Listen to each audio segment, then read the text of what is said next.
Muito bem. O texto que eu quero olhar com os irmãos hoje à noite, primeira carta de Pedro, capítulo 2. Nós vamos fazer primeiramente uma recapitulação do que nós meditamos ontem à noite. E nós vamos olhar com mais atenção esse texto da palavra de Deus hoje à noite. Primeira carta de Pedro, capítulo 2, o tema, então, da nossa conferência, discípulo radical. Ontem à noite nós tentamos entender melhor a ideia do que está sendo proposto através dessas meditações, né, do tema da conferência. Por que discípulo radical?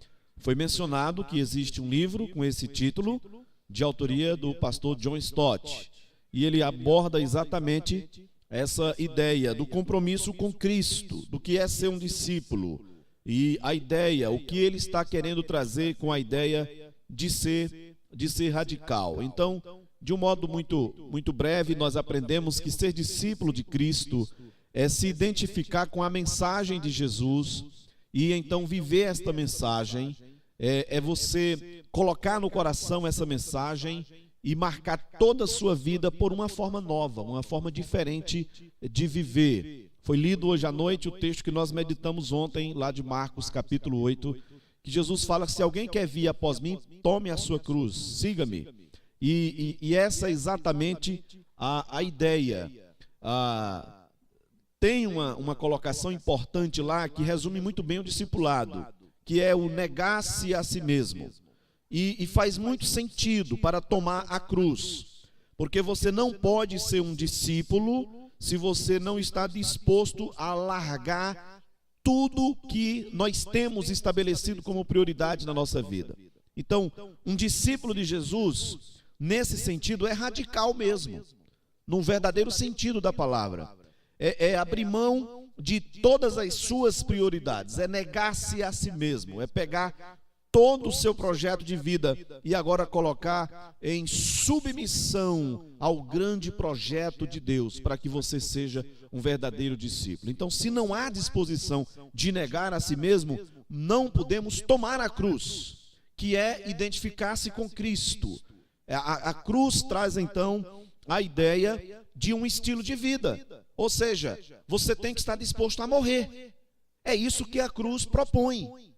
A proposta de vida é essa: morrer para o mundo, negar-se a si mesmo, disposição de identificar-se com Cristo pela cruz, na sua vida, morte e ressurreição, é morrer. E isso é ser um discípulo, e não dá para ser um discípulo nesse sentido sem ser radical, sem ter a disposição, então, de mostrar para o mundo que há uma proposta não simplesmente interessante de se viver, mas uma proposta única, que faz sentido e que dá razão à nossa vida. Importante observar que o radicalismo que é proposto nessa ideia do livro é muito diferente do legalismo tão condenado pelas Escrituras, pela palavra de Deus. O legalismo, ele é revestido de piedade, mas ele é maléfico. O legalismo é aquele tipo de comportamento que oprime a vida cristã e que destrói a igreja. O legalismo é quando nós temos as nossas fortes convicções, até aqui uma coisa boa, mas essas nossas fortes convicções, na nossa maneira de resolver as coisas, elas oprimem e elas muitas vezes matam a vida das pessoas. Então, uma coisa boa se tornou terrível porque nós não tivemos a serenidade e o discernimento para, em nome das nossas convicções, administrar uma determinada situação. Muito parecido com o comportamento dos fariseus, que aumentavam o fardo das pessoas, que criavam normas, que criavam regras e que então transformaram o cristianismo numa forma triste de vida. E não há nada pior do que isso, do que ser resgatado do mundo, chegar na igreja e encontrar no meio da comunidade cristã uma forma que traz a opressão em nome do legalismo, mas que tem aparência de piedade. Tem inclusive um discurso de justiça. E aí, às vezes, eu tenho dito para alguns irmãos, a questão não são os problemas que surgem na nossa vida e na nossa comunidade, porque é natural que isso aconteça. A questão é como nós resolvemos os problemas. E às vezes o nosso remédio é pior do que a doença. A gente mata em nome das nossas convicções. Isso é legalismo e é condenado pelo Senhor Jesus. Se você já leu com muita atenção, principalmente Mateus capítulo 23, tem muito a ver com a forma mascarada de hipocrisia de se viver o que não convém ao cristão. Mas tem a ver também com o que está acontecendo quando Paulo escreve a igreja, a carta aos Gálatas. E então ele vai tratar de questões ligadas à maneira de viver, de irmãos que conheceram o cristianismo e que estão querendo trazer práticas do judaísmo como forma meritória no seu relacionamento com Deus, o que também está muito ligado ao legalismo e é, portanto, condenado pela palavra de Deus.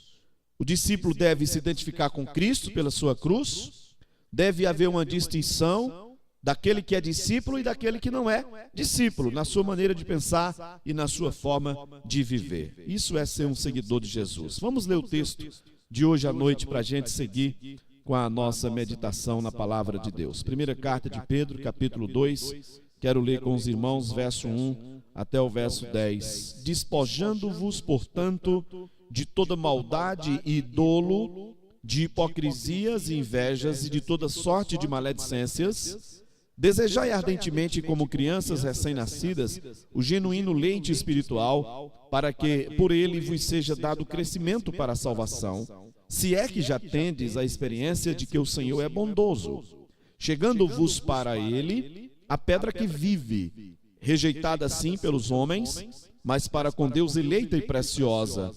Também vós mesmos, como pedras que vivem, sois edificados casa espiritual, para ser de sacerdócio santo, a fim de oferecer de sacrifícios espirituais agradáveis a Deus por intermédio de Jesus Cristo. Pois isso está na Escritura: eis que ponho em Sião uma pedra angular, eleita e preciosa, e quem nela não crê não será de modo algum envergonhado. Quem nela crer não será de modo algum envergonhado. Para vós outros, portanto, os que credes, é a preciosidade, mas para os descrentes, as pedras que os construtores rejeitaram, essa veio a ser a principal pedra angular, e pedra de tropeço e rocha de ofensa. São estes os que tropeçam na palavra, sendo desobedientes para o que também foram postos. Vós, porém, sois raça eleita, sacerdócio real, nação santa, povo de propriedade exclusiva de Deus, a fim de proclamardes as virtudes daquele que vos chamou das trevas para a sua maravilhosa luz. Vós, sim, que antes não erais povo, mas agora sois povo de Deus, que não tinhais alcançado misericórdia, mas agora alcançastes misericórdia. Esse é o discipulado. É isso que Pedro nos traz a nossa lembrança do que significa o seu relacionamento com Cristo. Quem você era? Nós não tínhamos misericórdia. Nós vivíamos num mundo sem Deus. Estávamos nas trevas, sem luz, sem paz e sem esperança. Nós éramos desgraçados, não tínhamos graça. E Deus derrama a sua graça e nós nos tornamos agraciados. Nós fomos transformados em povo de Deus. E quando Pedro começa esse texto do capítulo 2, ele fala de que é preciso haver um cuidado para o crescimento desse povo, para a maturidade, para a edificação. Mas para que esse crescimento venha, é preciso que a gente esteja combatendo alguma coisa que está lá dentro do nosso coração. A ideia de se despojar, é a ideia de tirar essa roupa, esse manto, essa coisa que ainda há dentro do nosso coração e que vai ser a nossa luta até o fim. na nossa caminhada com Cristo, tem algo dentro de nós, não é algo que está fora de nós, não é algo que tem a ver com o meu irmão, com a minha igreja, com a minha comunidade. Esse problema começa aqui no meu coração, é o acúmulo de maldade, porque embora Cristo tenha me transformado e tenha também me transportado das trevas para a sua maravilhosa luz, eu ainda luto contra os meus pecados. Eu sou santo em santificação, mas eu não sou perfeito no sentido de que eu não peco mais e que eu não tenho vontade de pecar. Não é verdade. Isso tem muito a ver com o legalismo religioso, revestido de piedade, que parece que nós somos pessoas que temos até o nosso tipo de linguagem para cada determinado ambiente. Não é isso. A gente começa a nossa vida de piedade verdadeira e de santidade reconhecendo que em nós não há absolutamente nada para nos manter de pé.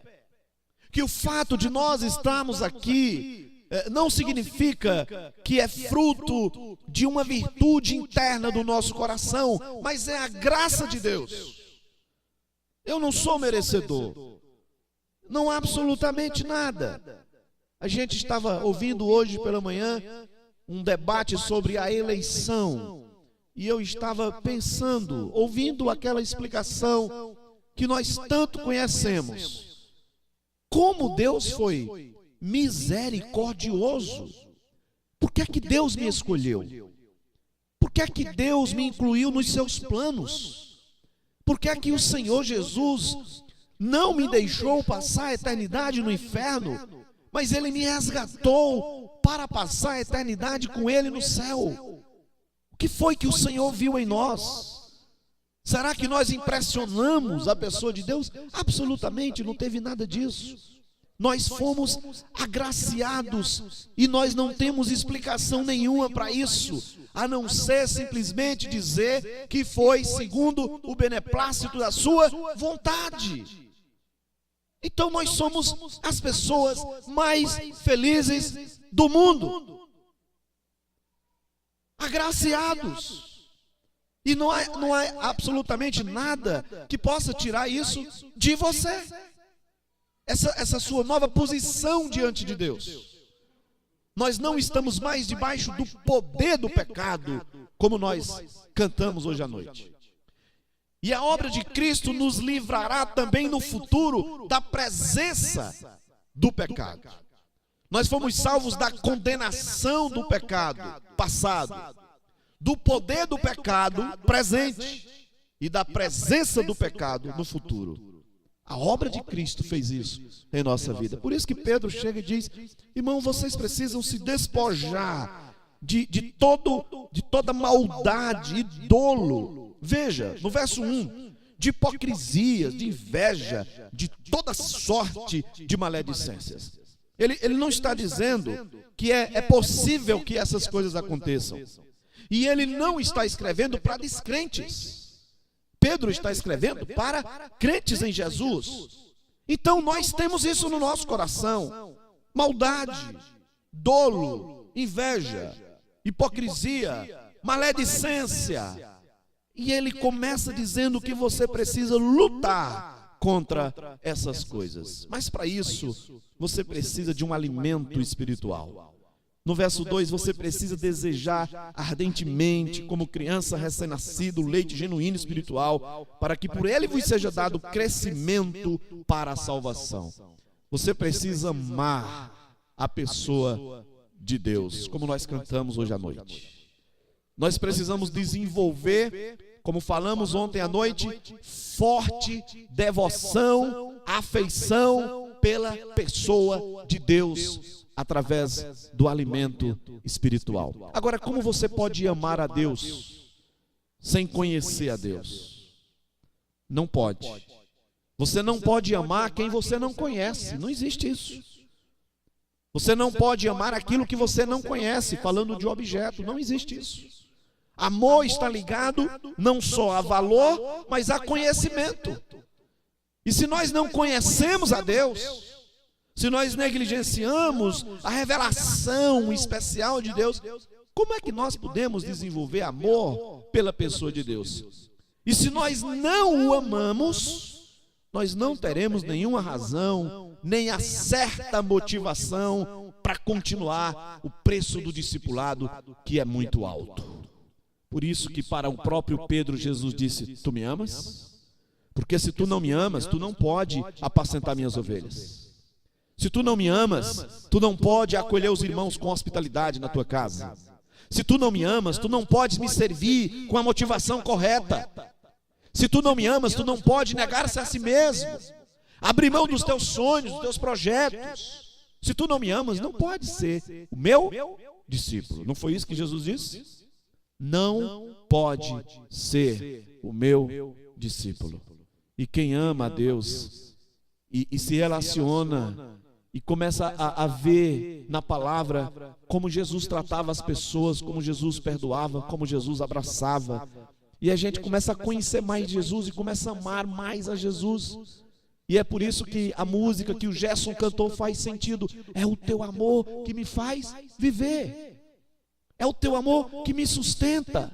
É a tua graça. É esse conhecimento. É essa esperança. É essa revelação que nos ampara e que nos fortalece para que a gente continue um pouquinho mais até aquele dia quando o Senhor estenderá a sua mão e dirá: muito bem, servo bom e fiel. Amém? É isso então que Pedro está querendo simplesmente trazer a lembrança para aquele que já é discípulo do Senhor. Por isso que no verso 3 ele diz: se é que já tendes a experiência de que o Senhor é bondoso. Você já tem essa experiência? A experiência de que o Senhor é bondoso. Você tem essa experiência para que essa tua experiência te ajude nas situações de adversidades que ainda virão sobre nossas vidas. E quando essa tribulação chegar, você não, como discípulo, não precisa entrar em desespero, porque você vai lembrar que o Senhor, em outras ocasiões, em outras oportunidades, Ele já mostrou que é bondoso. O Senhor já me livrou tantas vezes. É mais uma tribulação, eu vou trazer à minha memória aquilo que pode me dar esperança. Eu vou lembrar de quanta providência, de quantos livramentos, de quantas coisas maravilhosas Deus já fez na minha vida. E ao lembrar dessas coisas, isso é experiência, eu vou fortalecer minha fé no presente. E essa tribulação, esse problema, essa adversidade, esse sofrimento, nós vamos vencer novamente, porque eu já tenho experiência de que o Senhor é bondoso. Ou seja, eu não tenho nenhuma razão para duvidar da bondade e do amor de Deus. Aquele que não negou seu próprio filho, porventura não nos dará graciosamente com ele todas as coisas? Aquele que não poupou o que ele tinha de mais precioso e importante, o seu filho. Será que Deus negará alguma coisa para o nosso bem? Certamente que não. Então, você já tem essa experiência? Você já tem provado da bondade de Deus nesse dia? Então você pode descansar e pode simplesmente entregar nas mãos de Deus.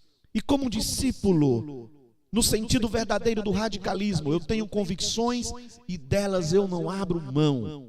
Eu confio no Senhor, eu entrego ao Senhor e eu tenho certeza que o mais Ele fará. Eu não quero ser legalista, eu quero ser um discípulo radical e por isso entenda, um jovem comprometido com Cristo. Eu estou com Cristo até o fim e eu não tenho vergonha de dizer que eu amo Jesus. Eu não tenho vergonha de dizer que eu não me prostituo. Eu não tenho vergonha de dizer que eu não traio minha esposa. Eu não tenho vergonha de dizer que eu ainda sou virgem, enfrentando a pressão dos coleguinhas da escola, da faculdade. Eu não tenho vergonha de dizer que eu amo a Bíblia, que eu vou para a igreja, que eu sirvo a Deus, que eu não concordo com o estilo de vida do mundo. Eu não me envergonho do Evangelho, porque eu sou um discípulo radical nesse sentido. É radical mesmo, eu não abro mão. Irmãos, na vida cristã, pastores, colegas aqui presentes, na vida da igreja, nós entendemos que tem coisas que não valem a pena e tem coisas pelas quais vale a pena morrer. Uma interessante explicação que eu vi de um colega pastor é que nós temos o nosso conjunto de valores, de princípios, de coisas que nós não negociamos. E nós colocamos aqui nessa mão. Essas coisas aqui que eu tenho, eu escrevi, elas são as minhas convicções, pelas quais eu vou viver e morrer. Mas eu entendo que tem coisas que eu coloco nessa outra mão que não precisa brigar, que não vale a pena morrer. Então, aqui eu não quero ser legalista, de pegar coisas pelas quais não vale a pena brigar e colocar aqui no meu conjunto de valores, que aqui é coisa muito preciosa, e delas nós não vamos abrir mão, como cristãos e como comunidade cristã, como igreja. Tudo aquilo que ameaçar a unidade, a integridade doutrinária da igreja, a comunhão dos santos, o fortalecimento da fé, tem que ser combatido. E isso está aqui. Nós não negociamos, nós não abrimos mão. Mas tem tanta coisa que a gente perde tempo, que a gente briga, que não são princípios, que estão nesse outro lado aqui, e que a gente acaba se perdendo na vida por causa de coisas que não são prioritárias, são secundárias. É possível que com o passar do tempo eu compreenda pela maturidade dada por Deus que algumas dessas coisas que aqui estão podem passar para cá. E que algumas dessas coisas que talvez aqui estão, que eu tinha como um princípio que eu não podia mexer, eu entendi que ele não é esse princípio, que não se encaixa aqui, e eu posso colocar desse outro lado. E isso vai me ajudando a levar a vida, administrando as circunstâncias e as situações, sendo discípulo radical, mas não legalista, sendo um seguidor de Cristo, mas que é capaz de olhar para as pessoas que pecam, estender a mão e entender que elas precisam de nós também. Que é possível, num determinado momento da vida, eu poder olhar para as pessoas e seus erros e entender que necessariamente não é fruto de um mau caráter, mas de imaturidade, que precisa de ajuda. E essa é a ideia da comunidade cristã. É um corpo, somos pedras vivas, como cantamos hoje à noite, como vamos ver aqui no texto que lemos de Pedro. Então, tudo isso vai servir para o nosso crescimento. Essa semana eu estava lembrando de algumas coisas na minha vida. Eu estava pensando, não sei porquê, vieram várias lembranças na minha mente, e eu lembrando de coisas absurdas que eu fiz. E não foi nada assim de escândalo, de coisas infantis, coisas que eu falei, coisas que eu pensei, coisas que eu agi de determinada forma. E eu pensando, olha, se fosse hoje, como eu faria diferente? Coisas que eu fiz há 5 anos atrás, coisas que eu fiz há 10 anos atrás. E hoje eu entendo que a minha atitude diante de situações como aquelas que eu enfrentei seriam totalmente diferentes.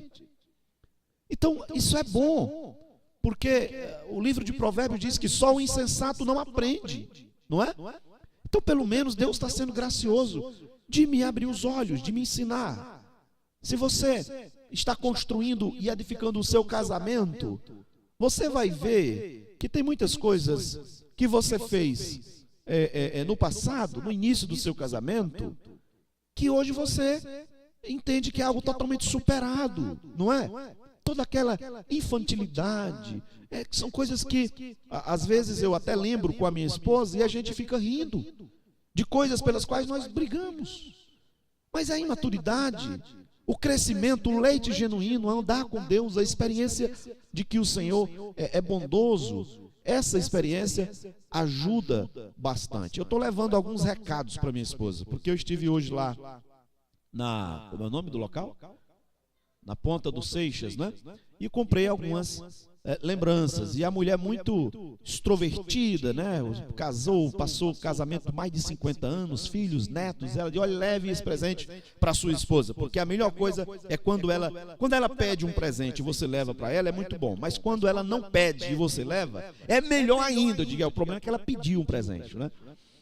Mas leve, diga para ela que a Cida mandou um recado, que ela trate você bem, que ela diga: oi meu amor, a roupa está pronta, ligue quando você estiver na rua, preparando a comida, sirva um café na cama. Eu digo: acho melhor a senhora dar esse recado para ela, mandar um e-mail, né? Mas ela, casamento é isso, a mulher só liga para o marido para reclamar, para dizer que precisa do cartão de crédito, onde é que você está, e chega em casa, ligue para o marido e diga: meu bem, que hora você chega, tem uma surpresa para você em casa, não é? Tem algo lhe esperando, prepara a roupinha dele, a comida já está pronta, café na cama. Olha, mulheres, para fazer isso, hein? Então, isso você vai melhorar a vida, o relacionamento. Agora, os homens também têm um débito grande com as mulheres, né? Que não paga nunca. Mas interessante, né? A forma, os conselhos, a maturidade que vem à nossa mente, e que são coisas que a gente precisa aproveitar, porque a vida passa muito rápido. E a gente perde muito tempo com coisas que não valem a pena.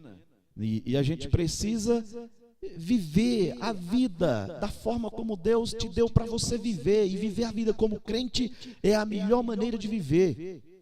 Quem aproveita verdadeiramente a vida é o crente. Você sabe qual é a proposta do mundo? Quando apela para a imoralidade sexual, é que lá no mundo você vai ter experiências e vai desfrutar de um prazer que dentro do casamento não é possível ter. Mentira! É mentira.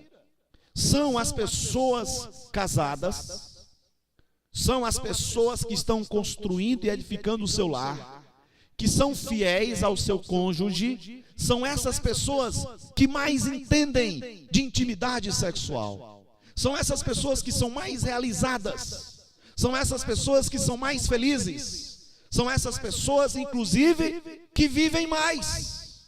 Sabia disso? Os casados vivem mais do que aqueles que decidiram ficar solteiros. Então, jovens, se você quer longevidade, case, senão vai morrer cedo. Casamento não mata, ficar solteiro mata. É ruim. Casar é ruim, ficar solteiro é pior, é melhor casar. Se casar morre, se não casar morre. Vai ter problema do mesmo jeito. E os casados vivem mais. Nós vamos até os 100, não é? Oi? Com tanta cobrança. É porque a gente não dá ouvido, né? Vai deixando de lado, senão não suporta. Versículo 4, irmãos. Chegando-vos para ele, falando de Cristo, a pedra que vive, rejeitada sim pelos homens, mas para com Deus eleita e preciosa. A ideia aqui de chegando-vos para ele é aquela ideia de você veio para ficar. Você se aproxima de Cristo, mas você veio convicto, de vez. Não é simplesmente se aproximando fisicamente, ou em oração, ou espiritualmente. É alguém que está assumindo um compromisso, veio para ficar. Eu vim e vim com tudo. Eu abri mão do que era meu e agora eu sou teu. Eu vim para ficar. Eu sou de Jesus. Eu tenho escutado de modo triste, de tantas experiências aonde Deus nos permite andar, de pessoas, de pais, dizendo assim: meu filho cresceu, cresceu na igreja, mas hoje ele está afastado. Ele conhece a verdade, ouviu o evangelho, mas está afastado. Uma pesquisa mostrou que mais da metade dos jovens que nasceram na igreja, participaram das salinhas, cantaram corinhos, que cresceram, mais da metade tiveram experiência sexual antes dos 18 anos de idade. Muitos abandonaram a igreja e a fé no Senhor. Muitos chegaram nas faculdades e universidades e encontraram um estilo de vida diferente, cético, humanista, onde Deus praticamente não existe. E foram sugados pelo mundo. O que foi que aconteceu? O que foi que houve? Quem falhou? Eu fiz tudo certo. Os meus outros filhos estão na igreja. Mas o que foi que aconteceu? E eu sei que isso machuca muito o coração de um pai e de uma mãe. É talvez a maior tristeza. A igreja falhou. O que a igreja fez ou o que não fez? Aonde nós precisamos investir mais para que nós tenhamos uma comunidade cristã forte e comprometida com a graça do Senhor. Jovens que amam a verdade, que andam na verdade e que não se envergonham do Evangelho. Aonde nós precisamos avaliar melhor, melhorar mais a nossa vida como pai, como mãe, como marido, como esposa, como filho, como pastor, como qualquer outro servo, como igreja na comunidade cristã. Pedro continua no verso 5, também vós mesmos, como pedras que vivem, sois edificados casa espiritual para serdes sacerdócio santo, a fim de oferecerdes sacrifícios espirituais agradáveis a Deus por intermédio de Jesus. Ele fala de Cristo no verso 6 como uma pedra angular. Essa ideia vem também do Antigo Testamento. Jesus é a pedra angular, como ele já disse no versículo também anterior, que Jesus foi rejeitado, mas ele é a pedra que vive. Ele fala de uma pedra rejeitada pelos homens, mas ele não é só uma pedra angular, uma pedra que dá sustentação, uma rocha enorme, firme. Ele também é a pedra de tropeço e rocha de ofensa. E nós também somos pedras vivas. E eu quero que você entenda comigo que o que o Senhor está fazendo é edificando esse edifício espiritual. E cada um de nós é uma pedra viva. O edifício espiritual não é esse prédio. É o corpo de Cristo, o fortalecimento da comunidade cristã.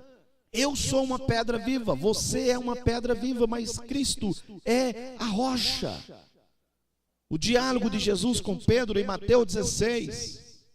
e que o catolicismo romano atribui a Pedro o fato dele ser a pedra, a grande pedra. Pedro vai negar essa ideia quando chega na sua pregação em Atos capítulo 4, versos 11 e 12, quando ele diz: este Jesus é pedra, rejeitada por vós, os construtores, o qual se tornou a pedra angular, e não há salvação em nenhum outro, porque abaixo dos céus não existe nenhum outro nome dado entre os homens, pelo qual importa que sejamos salvos. Pedro diz: Jesus é a pedra, eu não.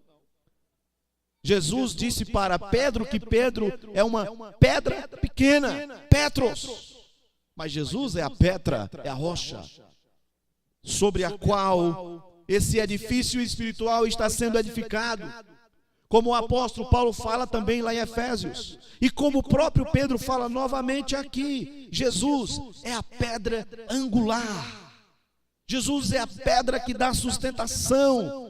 É por causa de Jesus que nós conseguimos continuar adiante, mas cada um de nós é uma pedra colocada sobre a grande rocha que é Jesus, mas ele é o centro de tudo.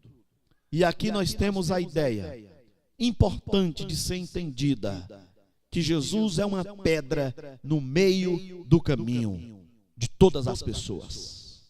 Jesus é a rocha que está no caminho de cada ser humano.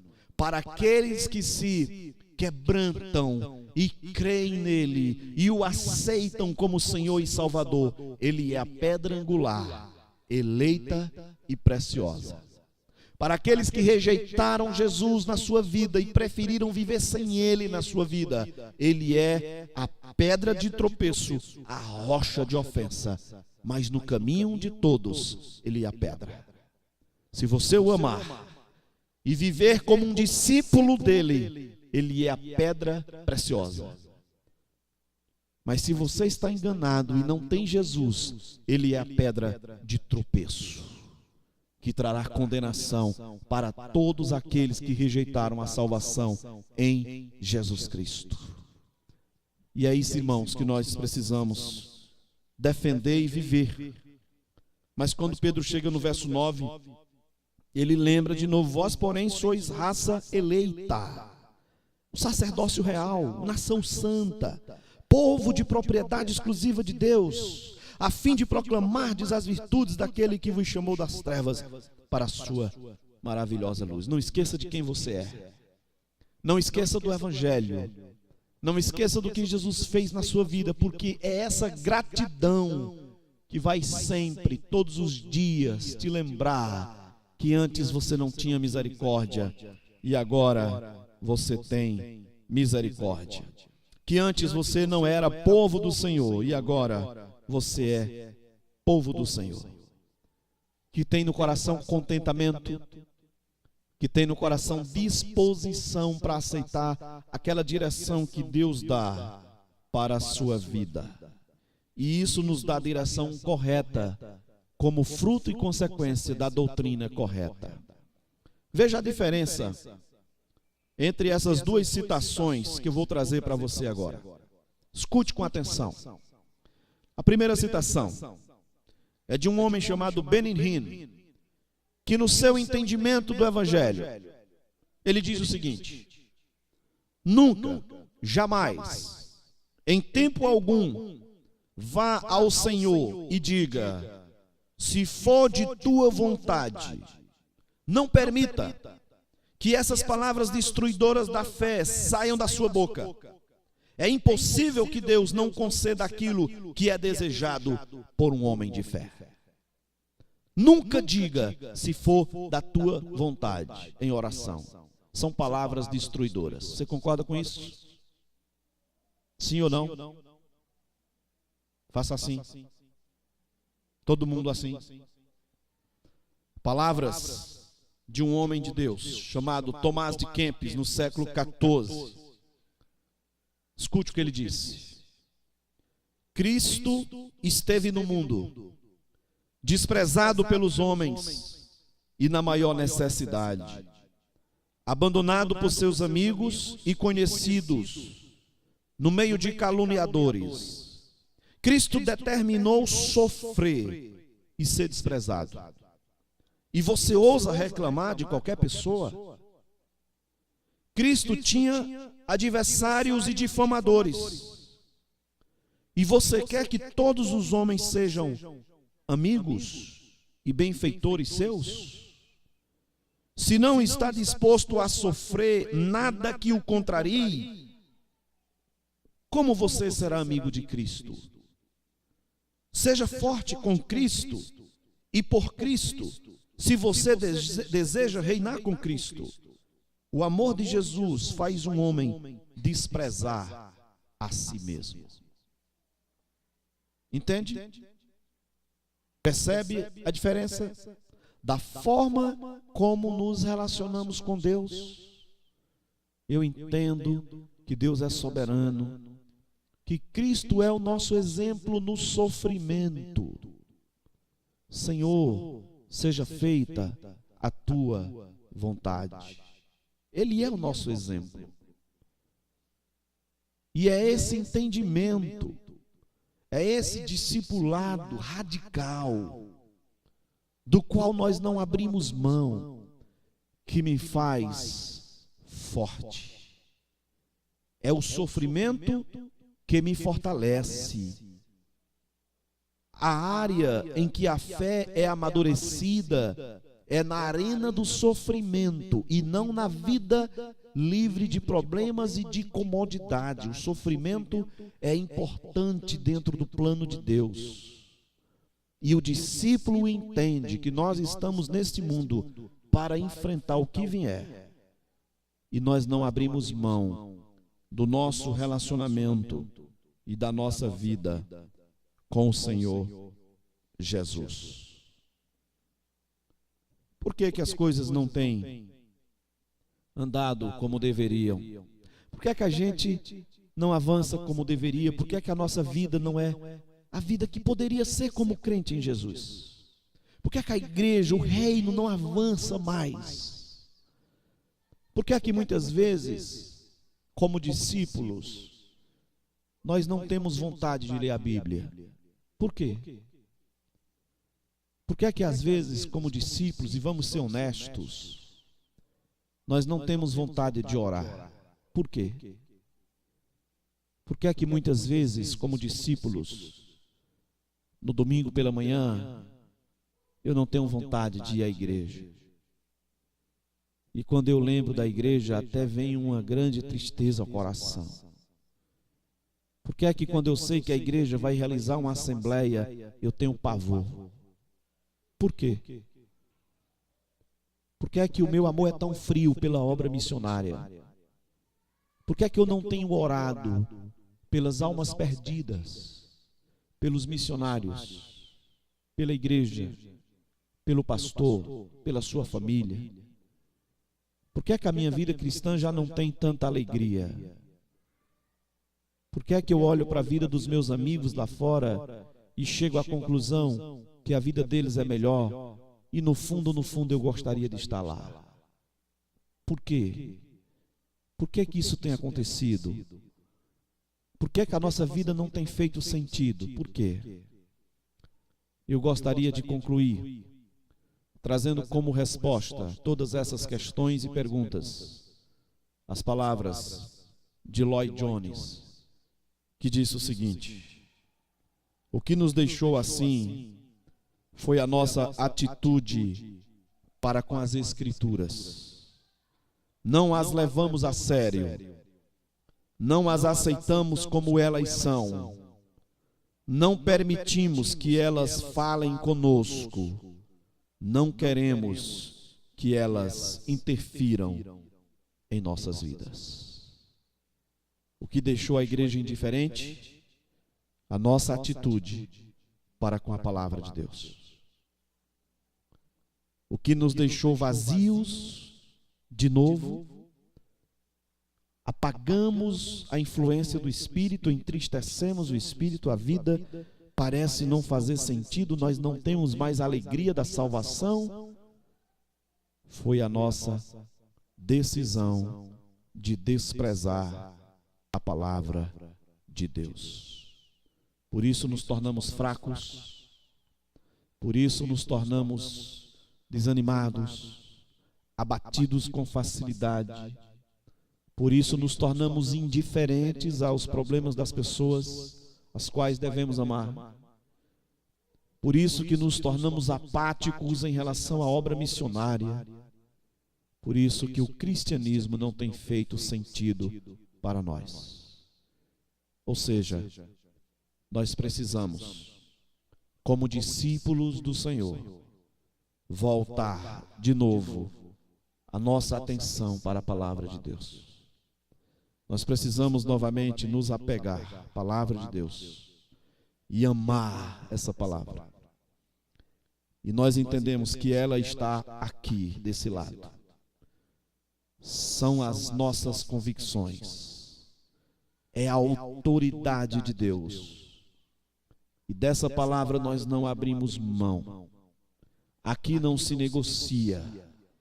E nesse sentido, aqui nós somos radicais, porque nós amamos e estamos dispostos a morrer pela mensagem dessa palavra. Amém? Vamos orar.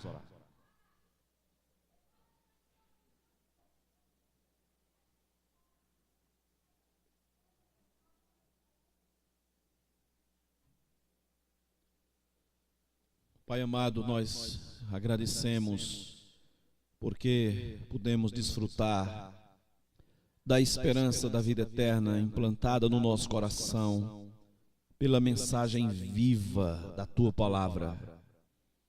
Ao mesmo tempo, Pai, em que nós agradecemos, nós pedimos perdão porque nós temos negligenciado, Senhor, a Tua mensagem.